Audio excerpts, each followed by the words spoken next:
Hello and welcome. I'm your host, Elizibar, and we're going to talk about Criminal number 8. And oh my gosh, this is pretty good. There's just some stuff in here, and let's just start here. Ed Brubaker and his artist really know how to set the mood. This book never, never, never once feels hopeful. Not in a single panel, not on a single page. Probably the most uplifting part of the book is later in the book when someone dies. Like if that's your uplifting moment, if that's what you should like go whoo and feel relieved about, there's something wrong with your book, you know? But it's wrong in a good way. I don't want that to. I think I said that badly. I think I said that in a way that makes it sound like I don't like the book. On the contrary, this book is incredible. I'm gonna flip over. This. Her monologue. This is some intense stuff. Early memories of her father from her early childhood. Years he spent digging up the backyard to build a bomb shelter. That's what she remembers, him coming into the kitchen covered in sweat and mud. Drinking a can of beer over the sink. And later, when it was finished, he'd sit out in that little bunker every night, listening to his ham radio. Talking to other men, other places, all in their own bunkers, underground. That was where they found him, hanging from a belt strung over the back of a door, the radio still chatting away in some foreign language, probably about the end of the world. That's pretty much the tone that this issue takes. It's all about her, the way she feels, what she thinks, and it's all that kind of, oh boy, a doomsday feeling. And just when she thinks things are looking up, they're not. They are absolutely not. Let's read some more of this. I really loved this monologue that she had going. Whenever she thinks about that, her dad hanging dead in his bomb shelter. Mind goes to another early memory, third grade, duck and cover.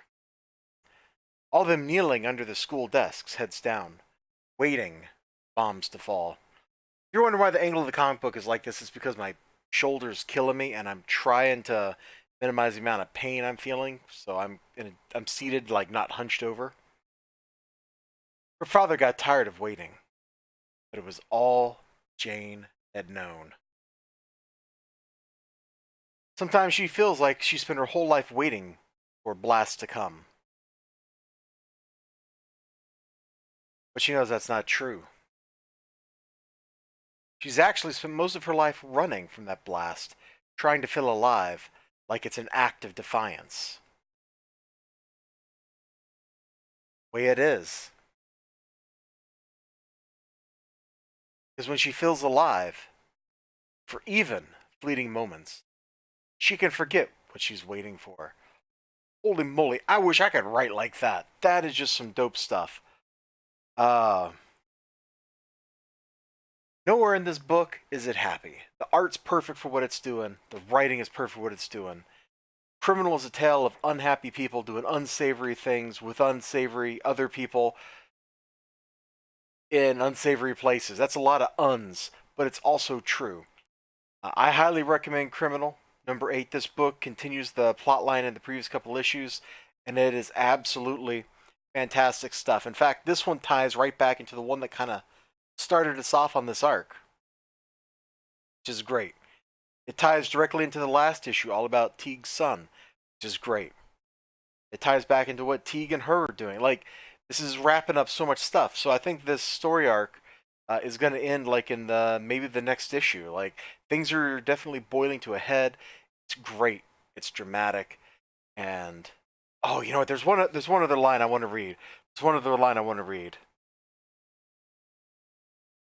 It was on something I already showed. Don't go spending the money before we get our hands on it. I don't know. I think that's the best time to spend money, when it's just a hopeful glint on the horizon. I love it. I love it. I love that. The dialogue just pops. The narration pops. The art is like, I don't want to say it's perfect, but this I admit, I haven't read all the books I bought this week.